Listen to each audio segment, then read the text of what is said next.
Bonjour à tous, bienvenue dans Bonjour chez vous. Aujourd'hui, nous voulons vous encourager à accepter l'appel de Dieu. Alors, parfois, on a du mal à entendre Dieu et quand on l'entend enfin et qu'on sait clairement ce qu'il attend de nous, eh bien, il faut dire oui et c'est difficile. Ça peut faire peur, on peut se sentir pas à la hauteur, on peut se sentir imposteur, la mauvaise personne, mais Dieu sera avec nous. Et avec moi, j'ai Aurélie et Nadine. Salut les filles. Evelyne, hello Aurélie. On parle de l'appel de Dieu aujourd'hui. Bah oui, hein. On a fait beaucoup d'émissions déjà sur comment discerner la volonté de Dieu, comment entendre sa voix, etc. Bon, on en a beaucoup parlé. Là, c'est comme l'étape d'après qu'on aborde aujourd'hui. Et tu seras un coach aujourd'hui, coach Nadine. Oui, aujourd'hui, on va parler de que faire une fois qu'on a dit oui. Est-ce qu'on se lance tout de suite? Est-ce qu'on attend? Qu'est-ce qu'on fait concrètement? Donc, on va regarder ça tout à l'heure, basé sur la vie de Saül. Oh, intéressant. J'aime bien quand tu mets tu teases un petit peu ta rubrique là. Tu me donnes envie, là je suis en train de réfléchir, je vois sa vie, ok. Ah, ça doit être à ce moment-là. Ouais, j'ai hâte d'entendre ce que tu vas dire. Il y a des biblistes. l'histoire de Saül sur ce plateau. Waouh. Bon, elle est quand même assez connue l'histoire de Saül. En fonction du personnage, parce qu'elle est très forte pour retenir les noms des personnages, contrairement à moi qui ne retient aucun nom. Ouais, j'ai une mémoire Donc tu aurais pour pu ça. aller chercher plus loin, mais là Saül, c'est Ouais, bon, je suis c'est dans mon lexique, ça va. Wow. Allez, c'est parti. On commence avec la pensée du jour.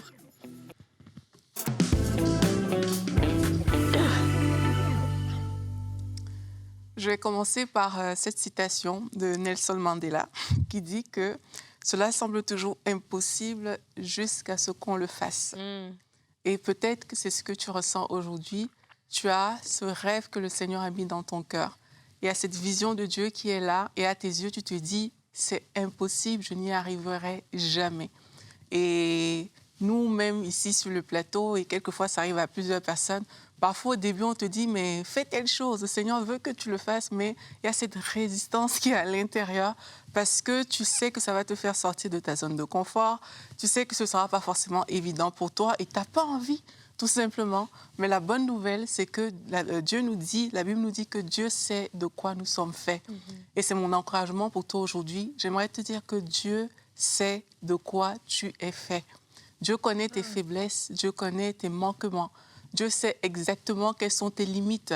Et pourtant, il a quand même choisi de t'appeler. Il a quand même choisi de te donner ce grand rêve. Il a choisi de te donner cette grande vision. Il sait de quoi tu es fait. Et vous connaissez cette histoire avec Moïse, alors que Dieu a appelé Moïse. Mais qu'est-ce qui s'est passé? Moïse a dit non, ça ne m'intéresse pas, je trouve quelqu'un d'autre. Et peut-être c'est ce que tu es en train de dire à Dieu aujourd'hui, mais c'est quoi la fin de l'histoire? Alors que finalement Moïse a accepté, c'est que Moïse est devenu ce libérateur. Et il avait déjà ça dans son cœur. Vous connaissez l'histoire de Gédéon, qui se voyait comme quelqu'un de très faible. Mais c'est quoi la fin de l'histoire? C'est qu'il a réussi dans la mission que le Seigneur lui avait confiée. Donc peut-être aujourd'hui, tu te vois comme quelqu'un de faible, tu te vois comme quelqu'un d'insignifiant et tu as envie de fuir, mais s'il te plaît, ne fuis pas. Et fuir, c'est quoi? Fuir, c'est pas toujours je prends mes jambes à mon cou. Ou alors je dis non, fuir, parfois, c'est retarder. Fuir, c'est refuser de se former. Fuir, c'est faire toute autre chose, mais ne pas faire ce que le Seigneur t'appelle à faire dans cette saison. Donc aujourd'hui, j'aimerais t'encourager en te disant, vas-y. Le premier pas que tu vas faire, tu vas voir que le Seigneur il va faire concourir les choses en ta faveur. Tu vas voir, comme dans le cas de Moïse, même dans le cas de Gédéon, qu'il y aura un alignement qui va venir de Dieu parce que tu as choisi d'aller dans la direction du Seigneur. Tu vas voir que les choses qui étaient pour toi comme des impossibilités, comme cette citation que j'ai lue au départ, tu vas voir que finalement, c'est fait en fait, quand tu vas regarder en arrière. Et il a plu à Dieu de te mettre à part, ne dis pas non à l'appel de Dieu. Il a plu à Dieu, comme Paul dit dans ta parole, quand il m'a appelé, je ne consultais ni la chair ni le sang. Et aujourd'hui, j'aimerais t'encourager à ne plus regarder à tes faiblesses, à tes limites, aux personnes même qui t'entourent, qui te semblent plus loin que toi, des personnes qui te découragent. Ne regarde plus à ces choses, mais regarde à cet appel de Dieu et réponds de tout ton cœur. Dieu est au courant de tes faiblesses et de tes limites, une fois de plus, mais ça n'arrête pas Dieu, parce qu'il ne compte pas sur ta propre force à toi pour le faire. Il le fera à travers toi. accepte juste que Dieu va le faire à travers moi. Je peux être la personne la plus limitée du monde aujourd'hui. Je peux être la personne la plus faible aujourd'hui dans mon entourage. Mais il ne s'agit pas de ma force à moi. Il ne s'agit pas de mes limites à moi, mais il s'agit de tout ce que le Saint-Esprit peut faire à travers moi. Que Dieu te bénisse. Amen. Moi, je crois fermement que, pour rebondir sur ce que tu dis, tu sais, de ne pas compter sur nos propres forces, je crois fermement qu'il y a des forces, des talents, des choses que Dieu a mis en nous qui ne peuvent se manifester que dans un certain contexte. Et c'est celui de la réponse à son appel. Et en fait, on a l'impression que c'est pas là. On a l'impression qu'on n'a pas les compétences, qu'on n'est pas équipé, qu'on n'est pas à la hauteur, qu'on n'est pas assez ci, qu'on n'est pas assez ça. Mais en fait, dès le moment où on commence à marcher et à rentrer dans les choses dans lesquelles il nous a appelés, il y a des talents, un équipement surnaturel qui se manifeste au travers de nous. Et en fait, on se dit, mais c'était là, c'était à l'intérieur de moi tout ce temps-là et je ne le savais pas. Et je crois que c'est là la part de foi, en fait, dans le oui.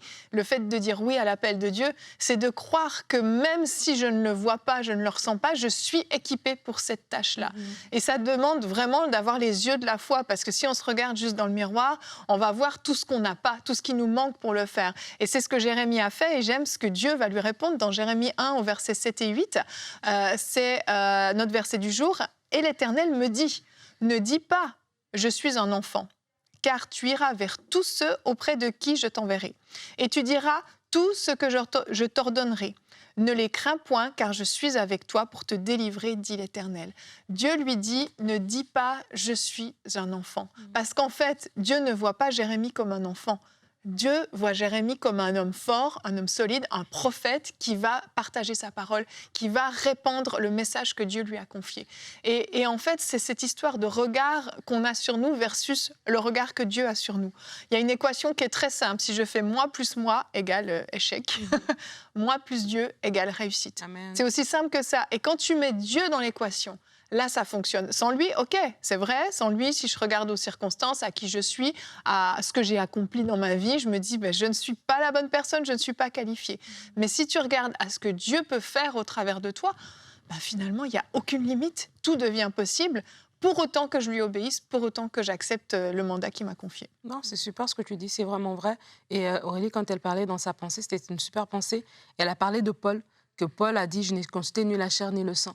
Et j'aime vraiment ce passage dans Galates parce qu'il dit « Lorsqu'il a plu à celui qui m'a appelé dès le ventre de ma mère, quand j'étais dans le sein de ma mère. » Et des fois, quand on reçoit l'appel de Dieu, on le reçoit à 15 ans, à 16 ans, à 20 ans, à 30 ans. Nous, on l'apprend à 30 ans. Mais Dieu le savait il y a 30 ans, il y a 20 ans, il y a 20 ans plus 9 mois, tu vois, quand on était dans le sein de notre mère. Et donc, c'est important de réaliser cela parce que c'est nous qui sommes genre, entre guillemets, les derniers à être au courant, mais Dieu, il savait déjà. Et il a un plan, en fait. Il a juste besoin de notre obéissance. Et à partir de notre obéissance, comme tu dis, ça va déclencher d'autres choses. Et c'est au fur et à mesure qu'on avance, au fur et à mesure, les choses vont se décanter devant nous, les ressources viendront. Parce que des fois, on a des questions légitimes. Hein. Des fois, c'est pas juste une question de dire, bon, j'ai pas la bonne personnalité, un peu comme Moïse, je bégaye, etc.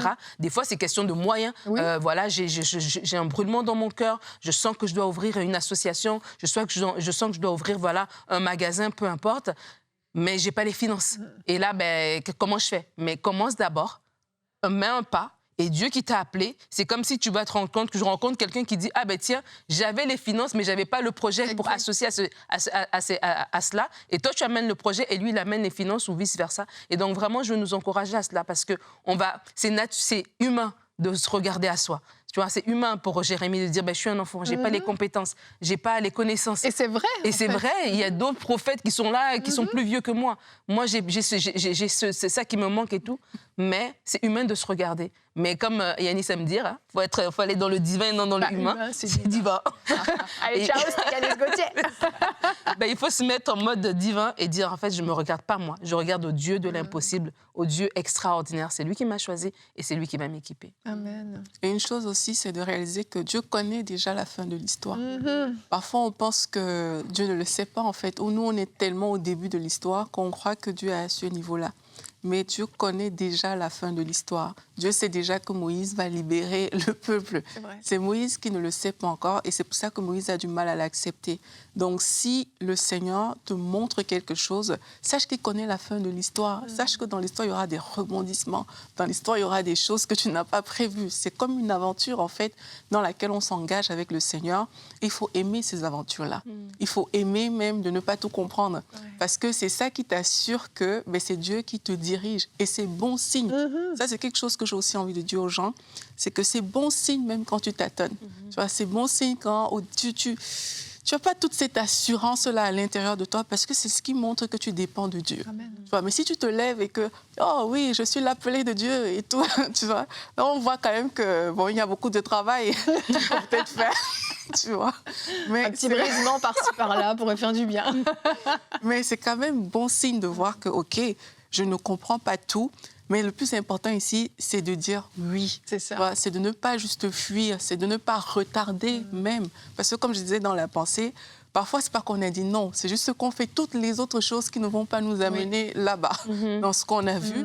Mais prends le pas de foi. Fais ce saut dans l'inconnu quelque part. Et alors que tu es en train de le faire, comme Nadine disait, tu vas voir que tu vas commencer à rencontrer des personnes sur ton chemin. Il y a des portes qui vont s'ouvrir. Il y a des choses que tu n'imagines même pas qui vont arriver. Mais comment est-ce que tu vas faire pour vivre ces choses-là? Si tu ne dis pas oui, tu ne vas pas pouvoir le vivre. Et ça va amener aussi de la pression, tu vois. Parce que parfois, j'ai l'impression qu'on fuit parce que c'est comme si on découvrait ces choses-là. C'est comme si à un moment, la pression, elle est là et puis on la découvre juste parce qu'on a peut-être vu une vision énorme.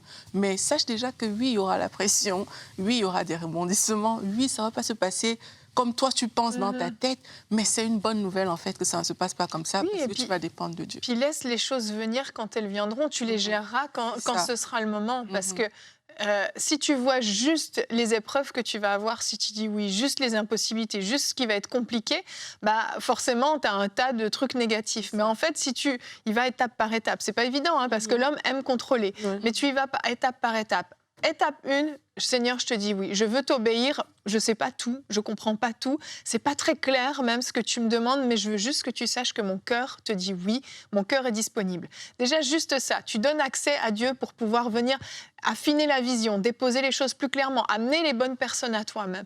Mais ensuite, oui, des difficultés, il y en aura, oui, il y aura des situations compliquées, mais au fur et à mesure que tu vas avancer, ta foi va grandir, elle va devenir plus solide. Tu auras déjà vu Dieu intervenir de façon surnaturelle. Quand l'épreuve va arriver, tu ne seras pas la même personne que tu étais au début. Donc ne t'inquiète pas pour comment tu vas gérer l'épreuve de demain. Vis aujourd'hui. Aujourd'hui, Dieu te donne la grâce pour aujourd'hui. Et quand les épreuves vont arriver, tu auras été fortifié, tu auras vécu des choses, tu auras vu la grandeur de Dieu sous un angle différent, tu auras vu comment le Seigneur t'avait déjà équipé, comme on le disait tout à l'heure. Et en fait, toutes ces choses vont faire que ta foi sera plus solide. Et quand l'épreuve arrivera, tu seras capable de l'affronter. Puis il y en aura une plus difficile qui arrivera peut-être après-demain, mais vis déjà celle du moment. Et en fait, je crois que vraiment, ce qui fait qu'on dit non, c'est qu'on veut regarder trop loin. Oui. On veut déjà tellement voir à l'avance les choses qui vont arriver difficiles, compliquées. Et là, on a peur, on a peur, on a peur. Simplement, la foi, c'est marcher sur l'eau, mettre un premier pas, ensuite l'autre. Et est-ce que je vais couler? Peut-être, mais pour l'instant, je marche. Ouais. Et puis, ça me suffit. Et moi, j'ai une prière. Pardon. Vas-y. On peut aussi vite fait demander à Dieu de nous montrer aussi le bon dans l'appel qu'il a pour nous. Parce qu'il y a des choses bonnes que tu vas voir, Amen. Même dans les choses que tu fuis. Tu vois, le Seigneur va te montrer peut-être des choses qui vont te dire « Oh, c'est avec moi que tu veux faire ça !» Tu vois, et ça peut même te donner... Tu sais, parfois, lorsqu'il y a des difficultés, que tu vas rencontrer des difficultés, la chose qui va te faire tenir, c'est ce que tu vois. Oui. Et quand tu as la capacité de voir certaines choses, parce que le Seigneur te les a montrées, tu vas voir que même dans ta façon de prendre tes pas de foi, il y aura vraiment du zèle, il y aura un élan. Donc moi, je pense qu'on peut aussi demander au Seigneur de nous ouvrir les yeux vraiment sur ce qui va se passer, mais en termes de bon aussi. Amen. Et j'aimerais aussi encourager les gens à faire cette prière de dire, Seigneur, transforme-moi pour que je sois cette personne, en fait, qui va porter cette vision. Parce que des fois, quand on reçoit la vision et qui est trop grande, on commence à poser des questions, comment ça va se faire, ou quoi, et on commence à stresser un peu par rapport au futur. Mais de dire, Seigneur, merci de m'avoir choisi. Déjà, de un, c'est une grâce, c'est un privilège. Seigneur, merci.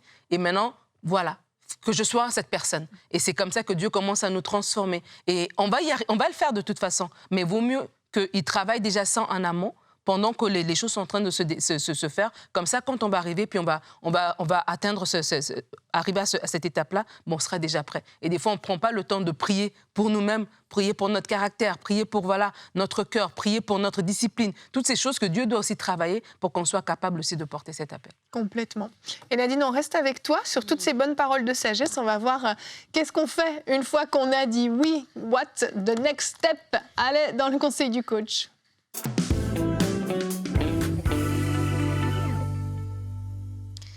Alors, on va faire ce conseil du coach de façon un peu différente parce que je ne veux pas qu'on court après le temps. Je crois que le Saint-Esprit va me permettre de dire les mots qu'il faut pour la personne qui est dans une croisée des chemins où elle doit répondre à l'appel, qu'est-ce qu'elle doit faire. Et puis, vous prendrez ce que vous pouvez prendre et le reste sera dit une prochaine fois. Je ne me stresse pas. Tu lâches prise sur tes notes. Je lâche prise sur mes notes. Je pensais que ça allait être interactif ou j'en sais rien. En fait, c'est juste pour toi que c'est différent. Vas-y, enlève toute pression. Je m'enlève toute pression de courir après et de tout finir mes points. Et je me dis, voilà. Le Seigneur savait d'avance. Le Seigneur savait d'avance. Tu aurais pour cette rubrique, ma sœur. Exactement. Amen. Alors, que faire après avoir dit oui à Dieu? Je me rappelle, il y avait une jeune fille à notre église qui, alors qu'on avait un séminaire, il y a un prophète, un homme de Dieu qui était là, qui a prié et qui a déclaré une parole. Et il a donné une parole qu'elle avait vraiment un don de prophétie. Et la réunion est terminée et la petite, elle est venue dans notre bureau. OK, que je commence quand? Tu vois, en mode, je suis prête. Et on a tellement ri et c'est beau. C'est trop beau, c'était mignon. C'est un vrai oui. Hein. Elle était prête, là. Okay, elle est prête à prophétiser, faites la ligne et tout, elle est prête.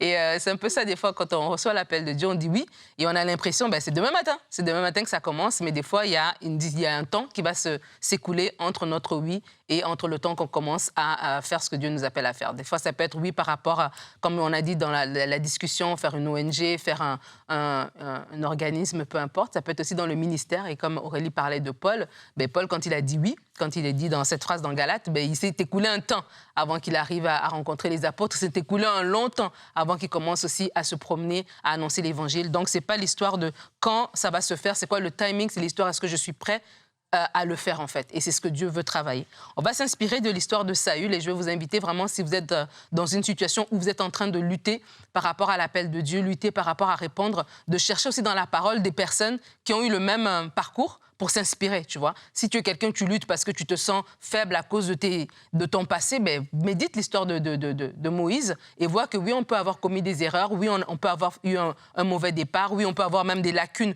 personnelles, mais c'est Dieu qui nous transforme. Médite l'histoire de Gédéon, médite différentes histoires comme ça pour t'aider toi aussi à ce que le Saint-Esprit puisse, à travers ces histoires, t'aider aussi à te fortifier et à répondre à l'appel. Donc, j'ai perdu ma page. Oh non! Oh non! Ah, c'est extraordinaire. OK, 1 Samuel. Tout va bien. 1 Samuel 10, les versets 1 à 7. C'est une longue lecture, mais c'est important. Samuel prit une fiole d'huile qu'il versa sur la tête de Saül. Il l'embrassa et dit, « L'Éternel t'a désigné par onction. » C'est une parole pour toi que tu reçois. « Pour que tu sois le chef de son héritage. Aujourd'hui, après m'avoir quitté, tu trouveras 2 hommes près du tombeau de Rachel, sur la frontière de Benjamin, à Telstache. Ils te diront, les ânesses à la recherche desquelles tu es allé sont retrouvées. Maintenant, ton père ne pense plus aux ânesses, mais il s'inquiète pour vous. Il dit, que dois-je faire au sujet de mon fils? De là, tu iras plus loin. Tu arriveras aux chênes de Tabor, où tu rencontreras 3 hommes en train de montrer vers Dieu à Béthel. Ils portent l'un 3 chevreaux, l'autre 3 gâteaux de pain et l'autre une outre de vin. Ils te demanderont comment tu vas et te donneront 2 pains. C'est une parole pour quelqu'un. Tu les accepteras de leur part. Après cela, tu arriveras à Giba Elohim, où se trouve une garnison de Philistins. En entrant dans la ville, tu rencontreras une troupe de prophètes qui descendent du haut lieu, précédés du luth, du tambourin, de la flûte et de la harpe, et qui prophétisent. L'Esprit de l'Éternel viendra sur toi, tu prophétiseras avec eux, et tu deviendras un autre homme. Lorsque ces signes seront réalisés pour toi, fais ce que tu trouveras à faire, car Dieu est avec toi. Puis, tu descendras avec moi à Gilgal. Je descendrai vers toi pour offrir des holocaustes et des sacrifices de communion. Tu attendras 7 jours jusqu'à ce que j'arrive vers toi et que je te dise ce que tu dois faire. C'est tellement puissant. Il y a tellement des pépites dans ce texte ici, qui va rencontrer des gens, que des gens vont l'aider. Il va se mettre à prophétiser alors que lui ne prophétisait pas. Il va être transformé en un autre homme, que Samuel va revenir vers lui avec des instructions à un moment donné. Donc, tellement de points qui sont là, qui nous montrent comment les choses vont se passer lorsqu'on dit oui. Le premier point que j'aimerais vraiment voir avec vous, c'est celui de notre timing. Notre timing versus le timing de Dieu. Dieu a un timing, et je le disais rapidement au début, c'est que c'est son timing qui est excellent. Et donc, votre réaction lorsque vous avez dit oui, ce n'est pas de vous préoccuper du timing, c'est de vous préoccuper de « Seigneur, est-ce que je suis prête? Seigneur, est-ce que, voilà, il y a des choses à travailler? Seigneur, est-ce que j'apprends à entendre ta voix? Seigneur, laisse-moi grandir dans ma communion avec toi pour que vraiment je sois sensible à toutes les choses que tu vas me dire au fil du temps. » Parce qu'une fois que ça démarre. Donc, si vous aviez encore des petites choses dans votre vie qui n'étaient pas réglées, ben, ces choses-là vont se manifester alors que vous êtes dans une position peut-être d'autorité, vous êtes peut-être dans une position voilà, devant les gens. Mais là, vous êtes en train maintenant de lutter avec des choses dans votre cœur que si vous les auriez travaillées avant, ben, vous serez arrivé dans votre ministère déjà prêt. Et donc, c'est important de lâcher prise sur le timing, de faire confiance au Seigneur. Ça va nous empêcher de précipiter certaines choses. Il y a des gens qui ont reçu peut-être même un mandat par rapport à ouvrir un ministère, mais ce n'est pas le timing. Et donc, parce qu'on voit les autres faire, on se précipite et on est encore embryon. Et donc, on fragilise en fait les choses parce que ce n'était pas prêt. Et donc, c'est important de comprendre que lorsque c'est prêt, lorsque la cuisine de Dieu, elle est prête, elle est prête. Et il n'y a rien qui va sortir trop, pas assez cuit ou brûlé. C'est le moment où Dieu a prévu et son moment est le meilleur moment. Donc, je veux vous inviter à lâcher prise sur le timing. Je veux parler aussi des connexions que Dieu met sur le chemin de notre oui. On voit dans ce texte que Saül a rencontré des gens particulièrement. Et lorsque vous allez dire oui, au jour 1, vous n'avez peut-être pas le réseau, vous n'avez peut-être pas les connexions, vous ne connaissez pas les gens qu'il faut. Mais lorsque le oui est activé, ben, les connexions se mettent en chemin. Lorsque Samuel dit à Saül, Dieu t'a toi oint, donc vous êtes choisi, Dieu vous a appelé, il vous connaissait.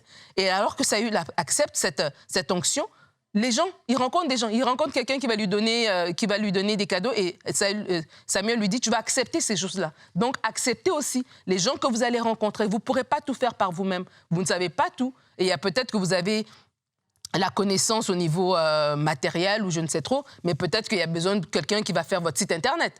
Donc, la connaissance technique, vous ne l'avez pas. Et ces personnes-là viendront vers vous et Dieu va vous donner des connexions. Tout ne sera pas payé. Je vais vraiment dire à quelqu'un, tu ne vas pas payer tout le monde. Il y a des gens qui viendront et qui diront, comment est-ce qu'on peut t'aider? Et ils vont naturellement te donner le meilleur service, en fait, la meilleure qualité. Et soyez juste disposés à recevoir ces personnes-là. Dieu va le faire. Le troisième point que j'aimerais voir avec vous, alors que vous avez dit oui à l'appel de Dieu, c'est de développer le caractère qui soutient l'appel. C'est tellement important, surtout si vous êtes appelé au ministère, mais même dans d'autres choses.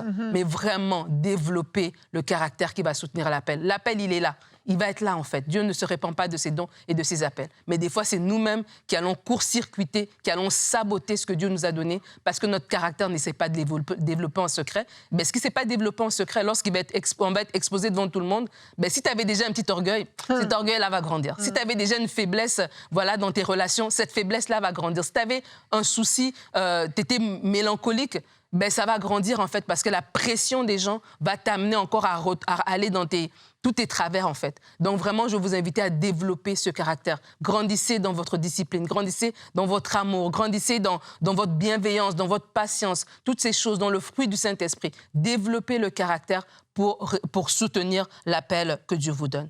Et le quatrième point que j'aimerais voir avec vous, c'est que le oui ne se vit pas en solo. La parole nous le dit que lorsque Samuel a donné ses paroles à Saül, il a dit après, on va se rejoindre à Gilgal, je viendrai devant toi, je te dirai quoi faire. Et j'aimerais aussi nous inviter, je sais qu'on est dans une génération, on a accès à nos téléphones, on peut poser des questions, on peut avoir toutes les réponses et on peut tout comprendre par nous-mêmes, mais je veux nous inviter à dépendre aussi, à avoir une autorité, à avoir un modèle, à avoir quelqu'un. Vous vous lancez voilà, dans une ONG, il y a une autre ONG peut-être qui fait la même chose que vous. Ça m'étonnerait que vous fassiez quelque chose qui n'a jamais existé ou en tout cas qui n'a rien qui se rapproche. Rapprochez-vous de ces personnes-là. Ce n'est pas qu'ils vont vous dire quoi faire, mais juste le fait d'être redevable, d'échanger avec quelqu'un, d'avoir aussi l'expérience de quelqu'un d'autre, d'avoir son regard, va vous aider. Vous vous lancez dans le ministère, oui, Dieu vous parle, alléluia. Mais il y a aussi des gens que Dieu peut mettre autour de vous juste comme des vis-à-vis, juste comme aussi des gens qui peuvent aussi, même s'ils ne connaissent pas la parole autant que vous, ils ne vont pas vous donner des révélations, mais dans leur façon de vivre, vous allez voir comment on vit l'évangile au quotidien, en fait. Et vraiment, je veux nous encourager à ne pas vivre notre oui en solo, à avoir des autorités, à avoir des modèles, à avoir des mentors, à avoir des gens vers qui on peut juste ne fût-ce que parler, si ce n'est pas aussi aller prendre de leur expérience. Voilà, prendre de leur expérience, c'est important. Alors, je vais vous donner pour terminer 5 conseils à retenir après avoir dit oui au Seigneur. Le premier, c'est qu'après le oui, Dieu va souvent confirmer par des petits gestes. Donc Samuel va dire à Saül, voilà, tu vas voir des gens qui vont te donner du pain, etc. Et tu vas voir que les ânesses que tu cherchais ont été retrouvées et tout et tout. Et donc, quand vous avez dit oui, vous allez voir que des petites choses vont commencer. Appréciez ces petites choses-là. Appréciez les petits commencements. Peut-être que vous avez dit, oui, je veux partir une grosse ONG. Vous avez trouvé un petit local. Ce n'est pas le grand local, ce n'est pas la grosse télé, mais c'est déjà quelque chose de bien. Valorisez ça. Et puis, ces petits gestes-là, c'est Dieu qui vous dit, je suis avec toi.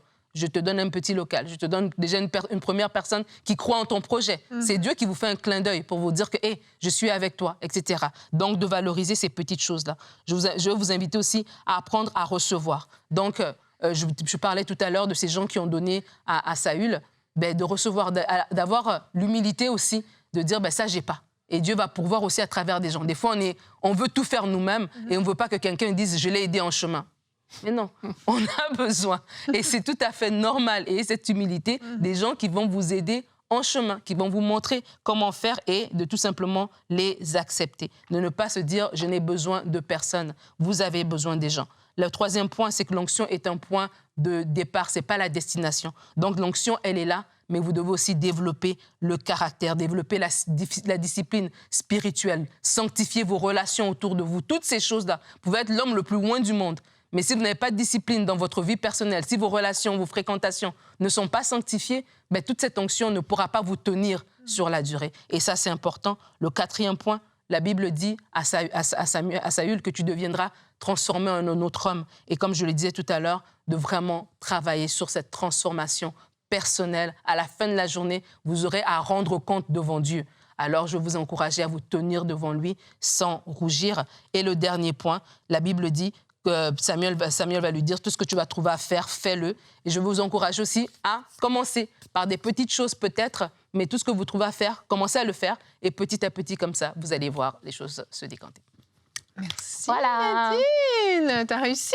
J'ai réussi. Il m'a manqué un petit point ici, mais c'est pas grave. Ah, une virgule. Tu veux le dire? Oui, j'ai dit. D'accord. Ma conclusion. Je veux le dire. Vas-y. Épurons nos motivations. J'ai écrit ici. Souvent, on est frustré. On précipite les choses par désirs égocentriques, mais on pense que c'est pour le Seigneur. Tu peux prêcher déjà sans plateforme. Tu n'as pas besoin d'une plateforme. Tu peux prêcher à ton église, à ta famille. Tu peux évangéliser sans le titre. Tu peux faire des choses dans ton quotidien. Ce n'est pas le micro qui authentifie ou valide ton appel, c'est Dieu. Oh, quelle conclusion. Merci Nadine. Amen. Merci beaucoup. Très important, des conseils qu'on vous encourage bien entendu, comme toujours, à mettre en pratique pour que ça porte du fruit. Sinon, vous avez simplement passé un bon moment avec nous, vous avez peut-être ri, vous avez peut-être été édifié, mais ça ne produira pas de fruit. Donc mettez tout ça en pratique et n'oubliez pas le point central de cette émission. On vous encourage à dire oui à l'appel de Dieu. Et demain, on veut passer à un autre niveau de puissance. On va vous encourager à aspirer réellement à une autre dimension de puissance. Et Frank fera une rubrique réponse d'experts, d'où vient la puissance qui accompagne les enfants de Dieu. Alors à demain pour une émission puissante. Bonjour chez vous.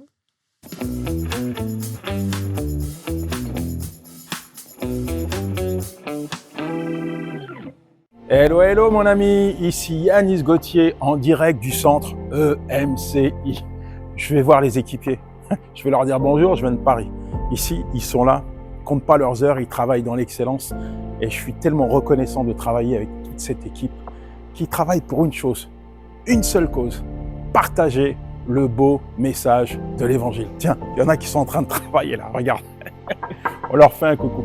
Écoute, je ne sais pas si tu es partenaire, mais en tout cas, si tu veux contribuer à cette œuvre extraordinaire que Dieu est en train de bâtir au travers de MCI et voir des vies transformées, rien de plus simple. Tu vas sur emci.com/don et tu peux concrétiser ton don. Nous avons besoin de toi. C'est ensemble que nous ferons la différence. Ciao! C'était Yanis Gauthier. Dès maintenant, rejoignez la famille des partenaires qui donnent pour voir des vies transformées partout dans la francophonie. Pour faire votre don, rendez-vous sur emcitv.com/don.